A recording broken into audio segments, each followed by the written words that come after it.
Hello, Maria. How are you? I am well, Brad. It's good to see you and Uh, talk to you. it's so good to see you too. I've Yeah. really been looking forward to this chance to just hang out and spend some time with you. It's been far too long. Wait, I can't even count the years now. I know it's been I was trying to think back about how long ago it has been, and Mm. it's been too long. So I'm really I just feel so blessed to get to see your face today and talk with you and catch up because I know you've had a lot of stuff going on and since the last time we've seen each other. Been a lot of life going on. A lot of life. I know we were catching up before we started rolling, and we have both moved away from Atlanta, Georgia, from when we played together. And I'm now in St. Louis, and you're outside of Charlotte, North Carolina. So, how are things there? Things are hot right now. And I don't mean hot activity. I mean, it's hot. We're talking in the month of July, mid-July, and it is scorching. But things are going to your point. Things are going wonderfully. I've been busy keeping on several levels, work-wise, industry-wise, professionally, and personally, just busy. And it's been good. It's been joyful. It's been fulfilling. And every day brings something new. I mean, Yeah. between in addition to performing, and I don't know, when we were working together, I wasn't doing as many voiceovers, and that arm of my career has really blossomed. The singing is still going on, and the acting is still going on. I have delved into more voiceovers, like I said, public speaking, coaching. For the past 2 years, I've been teaching middle school chorus, yeah, and upper, Really? yeah, and upper school ensemble, contemporary ensemble. My piano player and I work together side by side, where he, of course, pianist, taking care of the instrumentalists, and I take the singers and we work it out, and I try to help, coach them on stage presence, and that kind of thing. So, Well, I was thinking about that. I was just telling someone earlier this week about us talking, and I told them she is one of my favorite singers in the whole world. From the moment I heard you sing, I was like, "Oh my goodness, listen to oh this!" my goodness, And thank you. just such a presence on stage, just having the audience just in the palm of your hand every time Mm. I saw you perform in front of someone. So I'm Oh. glad to hear that you're getting to pass that knowledge on to the next generation of singers and entertainers. I believe in it. I believe in it. I'm also, I just thought about this for the past 2 years as well, been teaching acting for the camera to theater students, aspiring theater students. There's a program called TGI, which is Theater Gap Initiative, and they take the students and prep them for applying and entering theater art schools. And that's been a good time. The reason why I've been doing the acting for the camera is simply because they have a lot of auditions. They have all kinds of things they have to submit. And so teaching them how that technique works is fulfilling as well. Yeah. And Mhm. as you're saying that, I'm thinking about just that process of from being on a stage versus being in front of the camera. That has to be quite a big adjustment, right? To It is. It knowing is. how not to act to the back of the room versus maybe Mhm. something that's really close. Yeah, very How do intimate. you teach that? You just basically talk about the intimacy of camera, making that, is right in the, as we say, right down the barrel. And it's all about the eyes and the face and minimal movements. And I think I was always destined to be more TV film than I was for stage acting, because I'm very intimate, and I'm like right here, and. So yeah, I teach them those kinds of techniques. That's really condensing it, but it That's really helps wonderful. knowing where the cameras are, knowing what to do and what not to do with your face and your eyes, things like Yeah. that. Oh, that's Mhm. awesome. That's Mhm. really cool. And I'm just so happy to hear that you're getting to pass on your knowledge and experience and perspective Mm. on to a new generation of people that will really benefit from your history. I hope so. I hope Yeah. so. As people poured into me, I want to do the same. Yeah, I understand. I feel the same way. I've been so lucky along in my life to have people that just gave me time and told me things that that just passed on that knowledge that Well, I that think may. I think a lot of times when people see it, the potential in you, even when you don't see it for yourself, I think that makes people gravitate towards helping, and really trying to fortify you and strengthen you. I know I see it. I see kids and I'm going, yeah, they just need a little direction, a little prodding here and there, and that's all. Just a little gentle touch. Yeah. No, that's great. So what was your first out of acting and singing? What was the first thing that sparked your interest when you were growing up? Was it which one of those did you like the most? Singing, singing. Singing. Oh yeah, singing. Yeah, Yeah. without a doubt. Was music was it big in your house growing up? I would say yes and no. The appreciation for music is just that's a no-brainer. I had a lot of people in the family who could, like for example, my grandfather could play the ukulele. He could whistle so melodiously. I thought he was the best whistler in the whole wide world.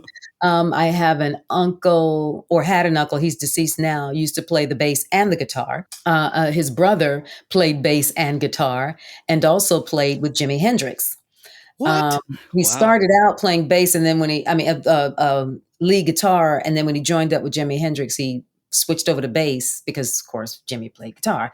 And there is a photo that an aunt just sent to me the other day with my uncle and Jimi Hendrix sitting down, smiling in each other's faces with their axes, and it's like, Oh, yeah, my mom used to play trumpet before I was born. And she sang. She had a beautiful voice too. I've got sisters that can sing. The organs, the drums. Everybody. There was always this. Nobody really pursued it though, except that one uncle. And then I think I pursued it as a solo career or a lead because he was a lot of times a session musician and a side man. okay. Yeah, that's great. Yeah. Yeah, I certainly resonate with everything you're saying. Family of just everyone dabbled in it, and Mhm, mhm. it was one of those things that I think I took it for granted a little bit when I Oh, was really? growing up because it was just everywhere, Yeah. in my family. How Mm. early in your life did you start singing? Maybe in front of people? About the age of 13. 13. Yeah, that was on a church choir. Oh, okay. Yeah. I shan't forget that. "Worthy is the Lamb" was my first solo, darling. Okay. Yeah, it was in the church choir.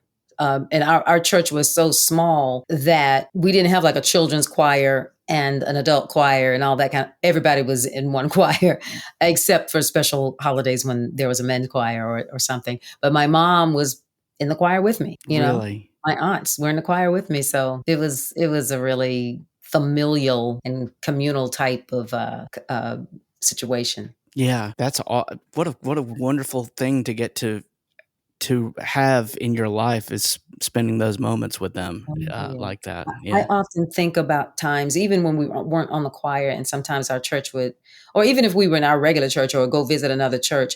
And I remember anytime anybody would be singing, I would sing, and it was just automatic. My mother would add harmony, and then sometimes when she'd be singing melody, I would add harmony, and it was just this instinctive thing that we did. And my mother was really, in my opinion, my first music teacher because she knew how to read music. Although she didn't actively play after I was born, when I would come home from high school and I had to learn music, she would sit me down, have me sing the melody, she would add harmony, then she'd have me switch. And that way my ears got trained to things. And then by the time I got back to school, I was ready to go. You know what I That's mean?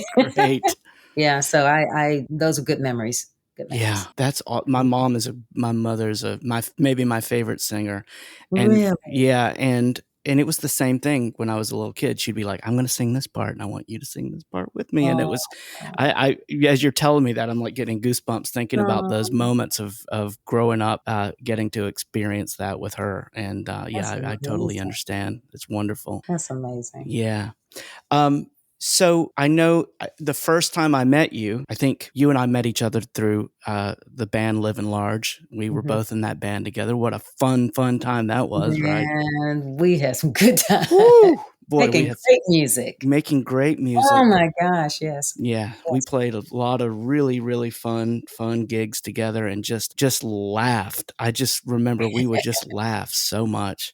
Yeah. And I remember before you came and played with us the first time, I think Brad told me, "Yeah, Maria, you probably remember her because Maria was in The Color Purple." Mhm. And I'm like, "Wait, what?" And I went on YouTube and I looked it up and I'm like, "Oh, of course. I remember like one of the most pivotal scenes of this movie. There she is singing." For everyone that's going to be listening to this, Mhm. what it how did all of that happen, and what was that experience like for you? Because it was amazing. Let me preface it by saying I am just oblivious to reality sometimes, and I had no idea the magnitude of that film while we were filming it.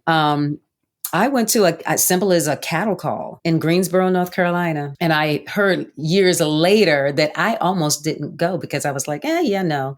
And they were like, get your behind over there and go to this audition. I'm like, okay. Cause I was performing with the Little Theater in the city where I went to college in Winston-Salem at Winston-Salem State University. So I was with the Little Theater. I was doing all kinds of little projects, whatever.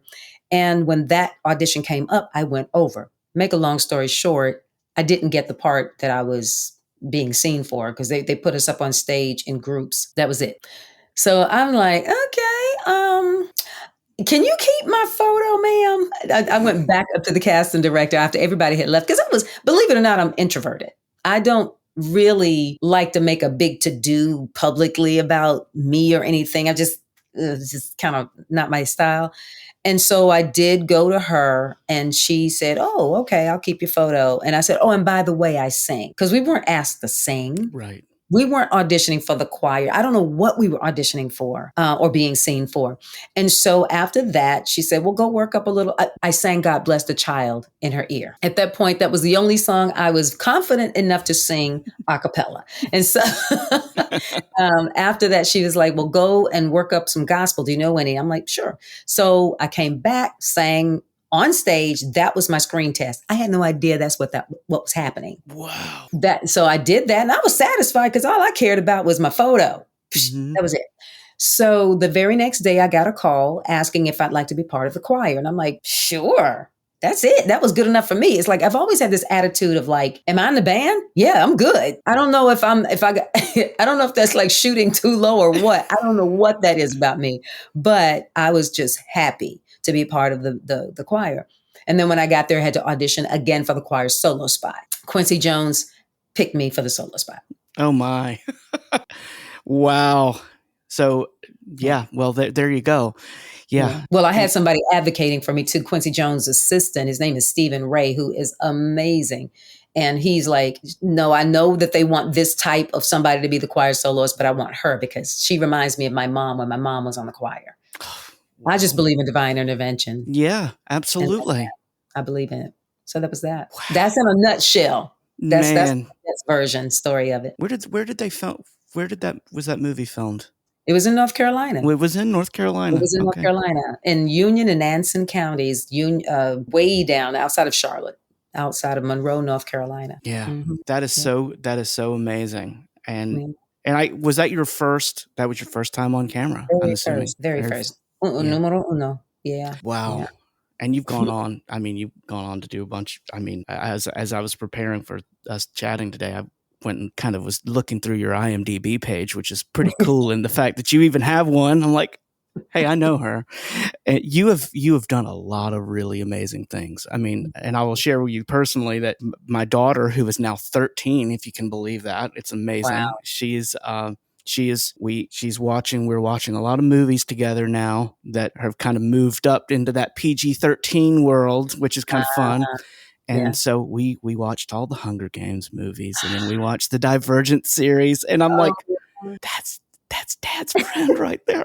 And she's like, what? Oh my goodness, that is so cute. I love it. It's so cool. So you've had this amazing career and being an actor and being a singer, and I want to find out more about this voiceover thing that you're doing now too, because I didn't realize that you were doing that so much. Are you doing that? Are you going to a studio somewhere to do that? I do sometimes, but I have it set up in my home where I can do the auditions and the jobs. Yeah. That's great. What kind of work are you doing? Commercials or what kind of stuff? Do commercials, interactives, voice, audiobooks, cartoons. Yeah. That's great. All of it. Do you have to be flexible in terms of what kind of accents the client wants, and do you have to do all that stuff? It depends. I'm better at inflections than I am at accents because I still think my European accent sounds Southern. I think my Nigerian accent sounds Southern.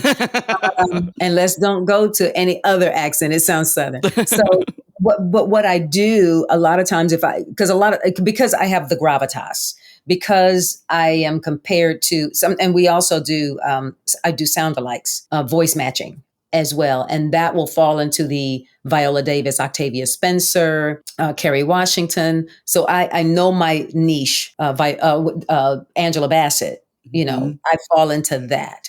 So that's more authoritative. So whenever I'm doing mostly the interactives, I'm usually reading for like the queen, someone regal, Yeah. and that kind of thing. Or I can put this kind of thing on it, to be the sorcerer type. I do more inflections and characterizations than I have to do accents, because I will tell them, I'm like, yeah, I want that British accent and not that A. But I can say going to the loo. I can do a little, it depends. Yeah. It just depends. Yeah. Yeah. I understand. Yeah. Mine would always would just have a little hint underneath it of this boy was raised in the South. So I understand. I know. I know exactly what you're talking about. Yeah. That's really cool. Yeah. I've known a couple of people that do a lot of voiceover work, and then I think it's thankfully just like the fact that we're getting to do this today, two different places in the United States, we get to sit here and have a conversation with each other. Technology has allowed you to be able to be at home and do that work and not have to travel so much to a studio like it was done years ago. And I know that makes life easier. Yeah. It saves time and money. Yeah. So, yeah, that's wonderful. Yeah. So are you gigging a lot right now? What are you doing musically? I am. Have there are two things that two main things, I'll say that. And one of those is NFQ. That's Noel and Maria. That's the Noel and Maria brand. Noel Friedline is my piano player. We've been working together for about 12 years now. And we have a lot of themed shows. For example, we do jazz celebrations of Ray Charles, Stevie Wonder, Motown.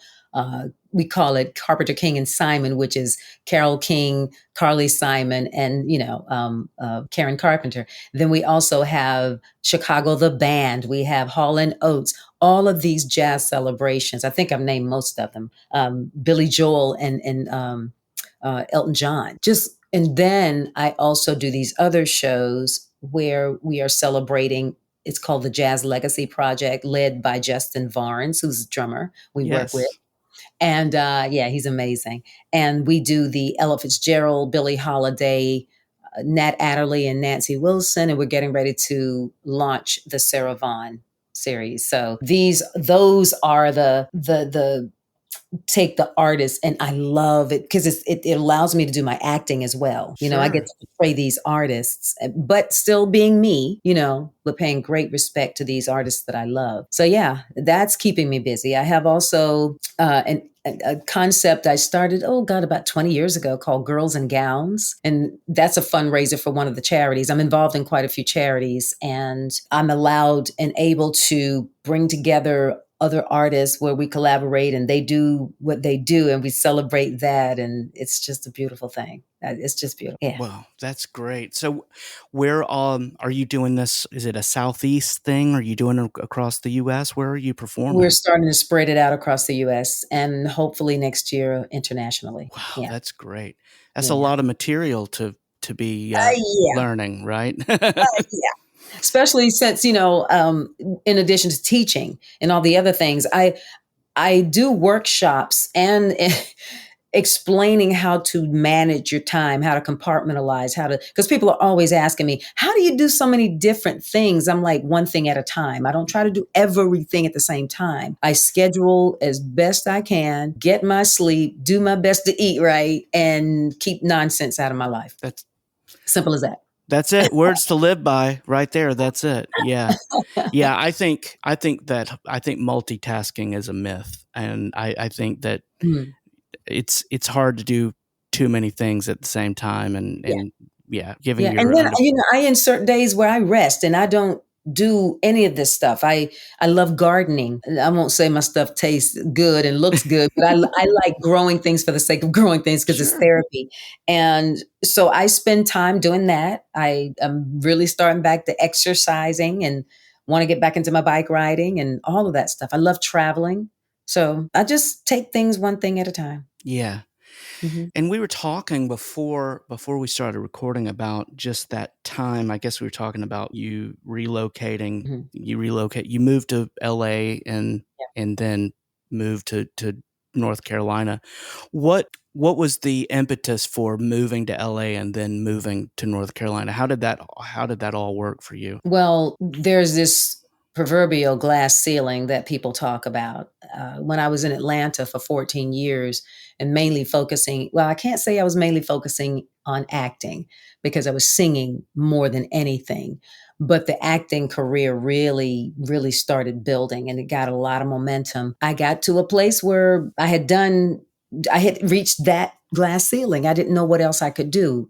So my manager basically hinted strongly, "Hey, come to LA." I'm like, "Yeah, I'll come there for about 3 to 6 months." Everybody laughed at me because it takes you at least 2 years to get your footing. I was there for 5, and going to LA really lifted that ceiling for me. And it made it to, in my own opinion, it enabled me to not have to worry about how do I say, really living in any particular place. And then once I had come back to North Carolina as a result of the pandemic, it was really proven and driven home that you don't have to be in LA, New York, or anywhere. If you're going to work, you can work remotely. You Yeah. still have to, there's still a certain amount of travel you have to do, of course. But for what I do, I don't necessarily have to be everywhere.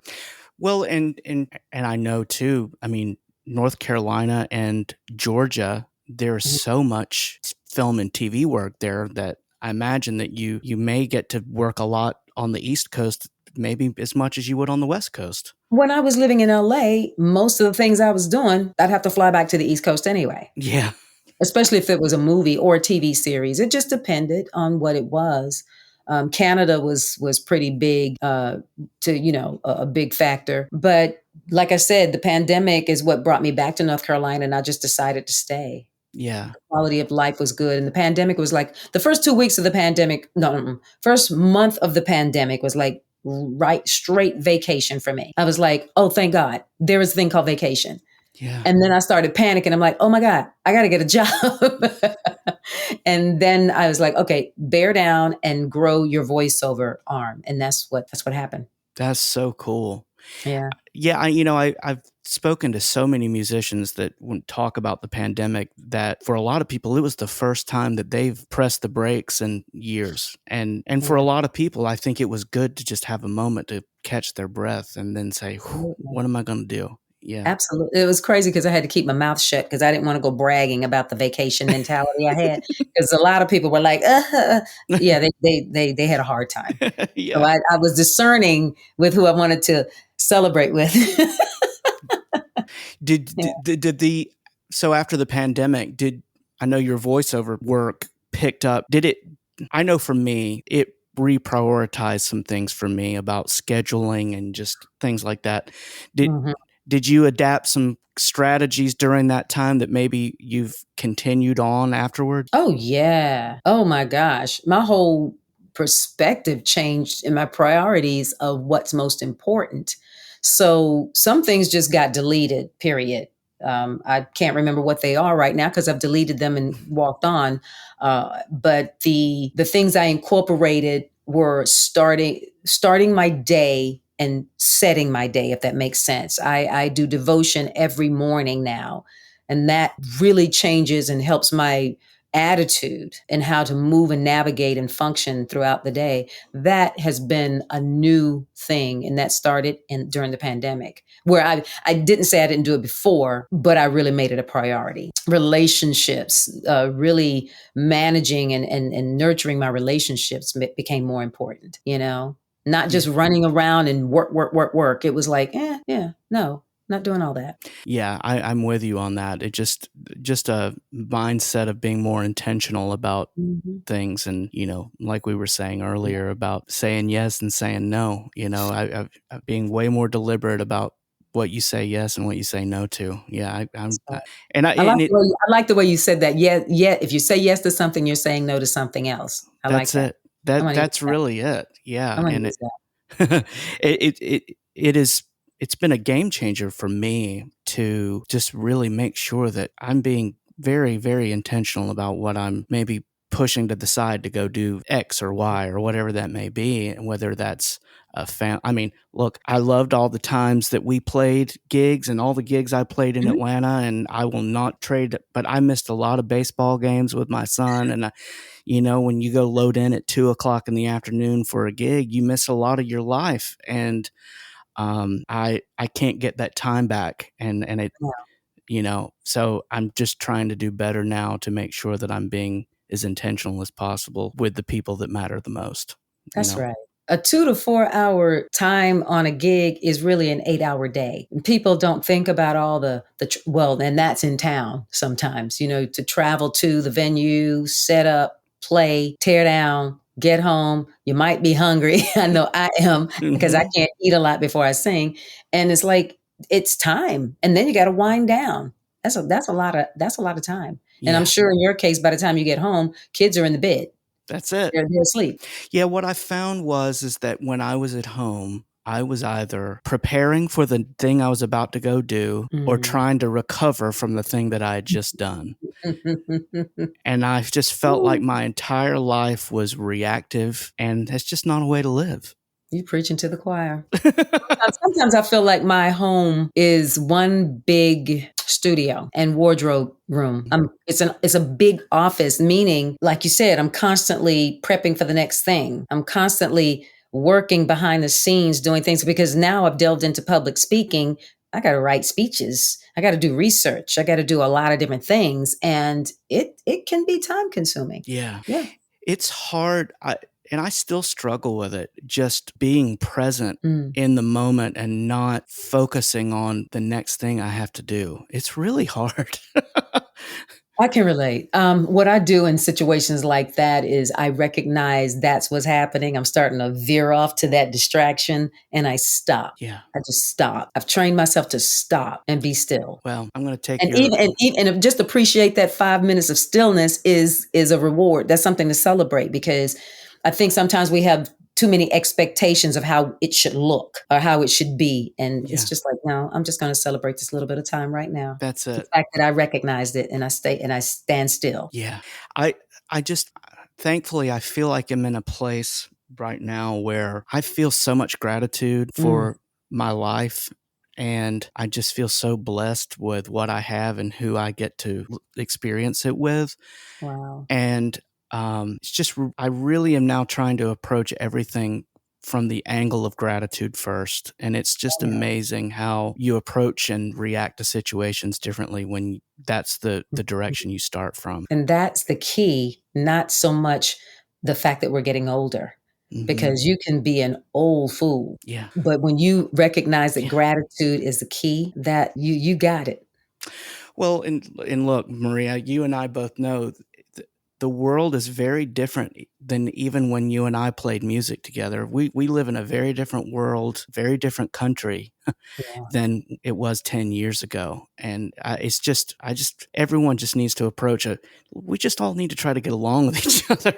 Good. And I think a lot of that, personally, this is my opinion, and I have this strong opinion about it. If we would all just take time to look in the mirror and deal with ourselves, that would alleviate a lot of the time we're out pointing daggers and throwing stones at other folks. 100%. The peace, Absolutely. the peace that would surpass all that chaos. It would just be a thrilling time, I think. Yeah, I You know? agree completely.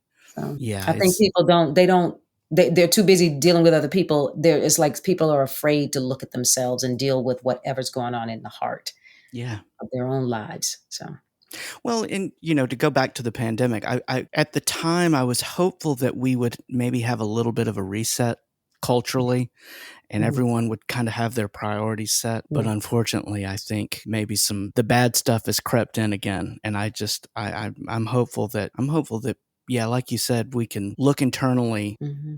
and then think about how we approach others, you know? Yeah, absolutely. Yeah. Yeah, absolutely. Yeah.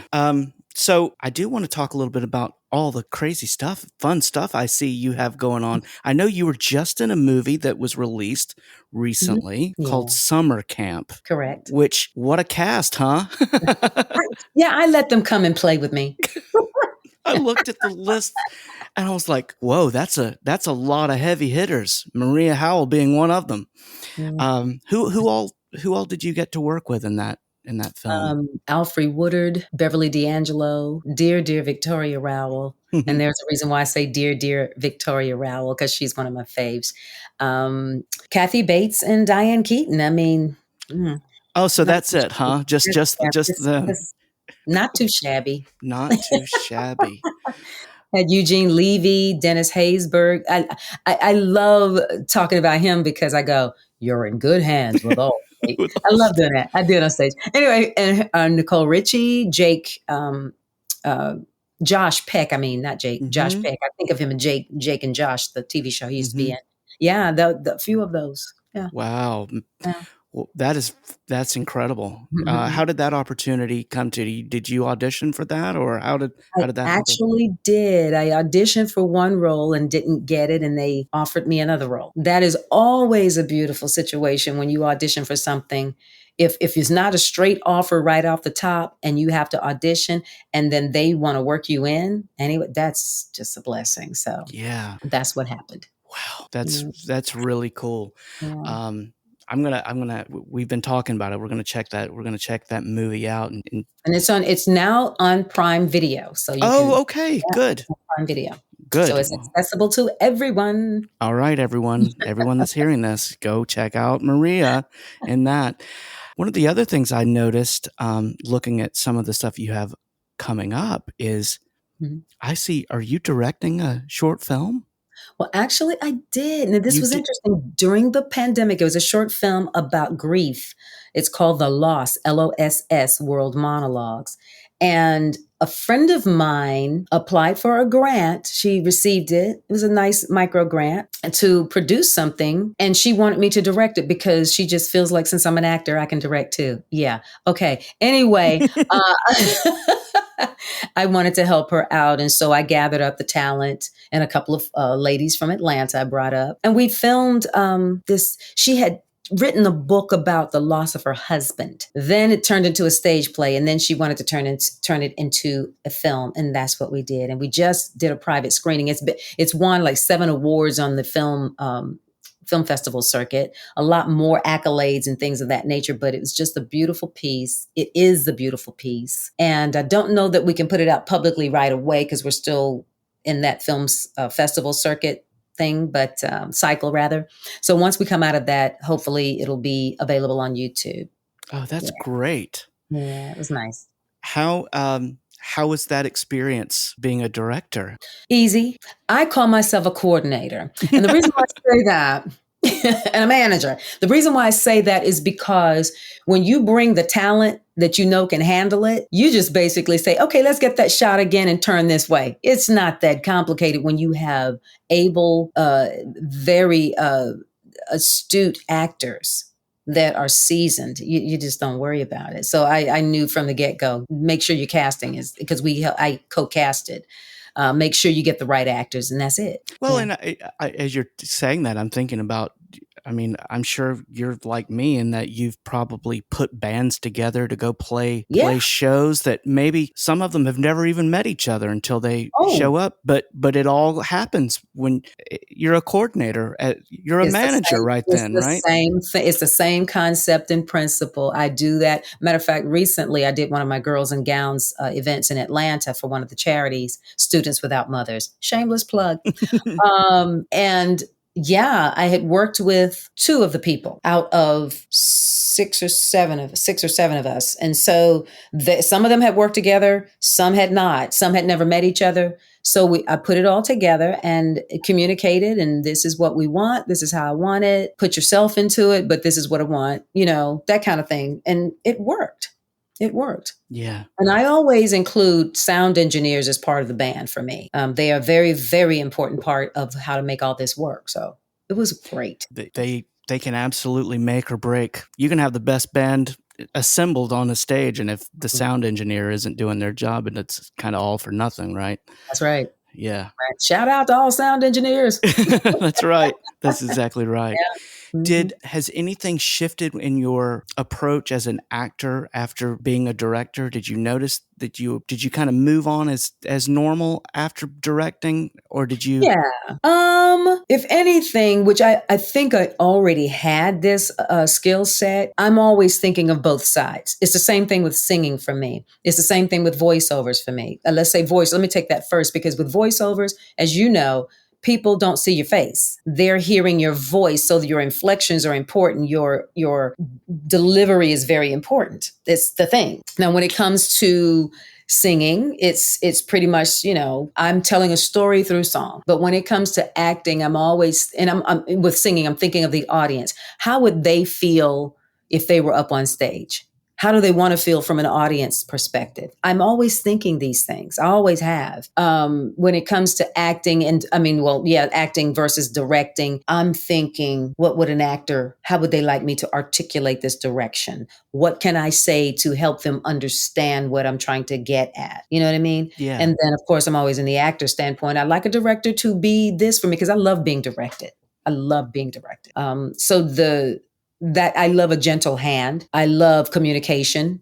I remember early in my acting career, I used to feel like I cannot ask a director a question. I can't offer my opinion because, I got to make it perfect and I'm working for them, that kind of attitude. And then I learned, oh, no, this is a collaboration. Now, some directors make it they're a little bit more approachable, like a Steven Spielberg was approachable, but I was too intimidated that early. That was my first director. George Lucas was my second. I didn't know that I could talk to a director. And so once I got to that level in my career, it became apparently clear, this is a collaboration. So I use that approach. That's my whole way I like to deal with people.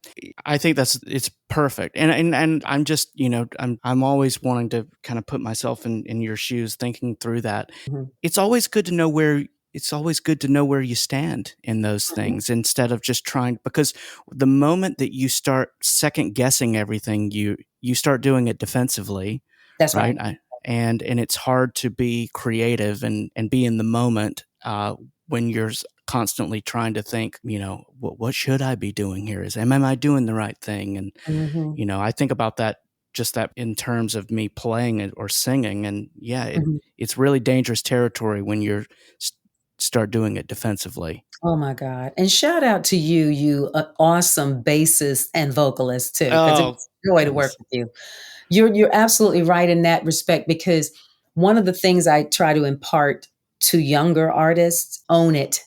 Even if you don't feel that confident, own it, because that is just like acting, just like an audition or whatever. During that particular period of time that you're in that space of artistic creativity, whatever you want to call it, it's yours. Nobody can take it from you. So own it. Walk in it. You might not know everything you need to know at that point, but that's okay. Own what you have. Just own it. That's it. Because people feel it. They know. They know honesty, authenticity, and that's it. And who knows? And sometimes there's a lot of beauty that comes from the mistake rather than the perfect thing, Oh my God. Because that humanizes it. And that's people, right. to me, people are going to support you more if you make a mistake and you're okay with it and keep it moving. That's it. Than if you fall and crumble. And like I teach also, I said, nervous, because the young kids always ask me, do you ever get nervous? All the time. I said, but panic is not an option. That's it. We can all be nervous, but panic is not an option. That's it. And I always would tell my students, if you're nervous, it means you care. That's right. Yeah. That's true. And boy, I like that. Panic is not an option. It's not an option. It is not. And I've been guilty of it. I've done it. Yeah. And but yeah, that's fantastic. Yeah. So where's your life with all of this now? I know you're really busy, but I know you're happy to be in North Carolina with near your siblings, right? Yeah. I have 5 siblings. 5 siblings. One brother and 4 sisters. My goodness. Mhm. That's awesome. I'm an Mhm. only child, and I'm very envious of getting to have some siblings. Aw. I'll Um, give mine to you if you want them. okay, yeah.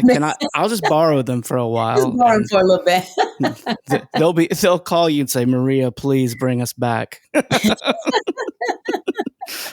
We're sick of this guy. They're good people. You are too. Y'all get along very, very you hear me? Y'all? I love it. Mhm. You all would get along very well. Yeah, that's great.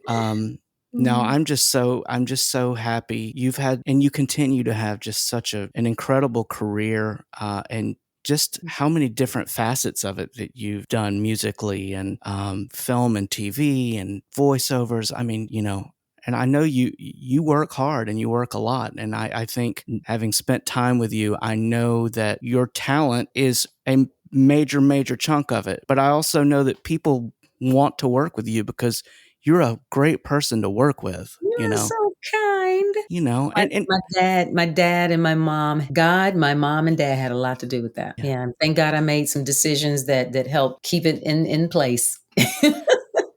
Well, and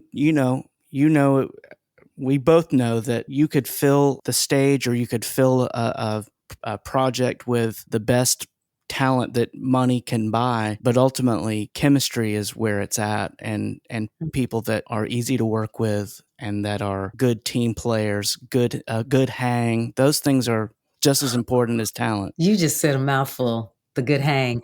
We talk about that a lot backstage, and and actually on stage. We mention and remind each other and ourselves that if you get 2 out of the 3, I think it's like the good gig, the good money, or the good hang. If you can get 2 out of 3, you're doing good. But the hang is it lasts a lifetime. When you have those memories, like you and I, as I'm sitting here talking with you, I'm going, wow, I just remember looking around and you were always smiling. When you can leave that kind of impression on somebody, that's priceless. Yeah. I mean, I think of you, I think of, wow, Brad, yeah, man. You know what I'm saying? Yeah, I do know what you're saying. That's the hang, and whether it's in the context of the band or whatever it is, I've made so many extended family members based on that, and I it's fulfilling. It's a that's soul filler. That's exactly it, and that's how I feel. I mean, that's the inspiration that started this whole thing. That Mm, now you and I are sitting here, in that I've just been blessed beyond what I deserve to get to meet so many people like you in my mhm. life, and just get the opportunity to hang out and laugh and play some That's music it. for people. I mean, Yeah, how lucky are we, right? That we've man. gotten to do that. You know. Very blessed to do it, and it could have been something so different, but it wasn't. And I just, and like you say, gratitude. I'm very grateful. Yeah, Very, I am too. I am too. very. Well, Maria, I love you, and I love you too. I'm just so grateful for the time that we've got to spend together today and catch up. And I'm so happy for all the amazing things that you're getting to do, and Thank just for the audience you're getting to share it with. They're lucky people that they get to experience you. So, Well, um, I feel it's a mutual appreciation and respect because I'd never take an audience for granted. yeah, I don't, yeah, and I thank God that I'm in a position that the gifts He's given me, I can do that, share them with the world, and also it gives me joy and yeah. fulfillment. Mhm. Well, thank you for that, and I just wish you the best, and we'll stay Thank in you, touch. and same to you because I'm so proud of you. I'm Oh, proud of you. thank Proud of you. our priorities. Yeah. Yes, that's right. That's right. Well, thank you, Maria. Thank you, hon. Thanks for listening to the Bandwich Tapes. I'm your host, Brad Williams. The show's theme is called Playcation and was written by Mark Mundy. Drop me a line at the email address, thebandwichtapes@gmail.com. Make sure to subscribe to receive new episodes of the podcast. And while you're at it, please tell someone else about the show. Thanks for listening.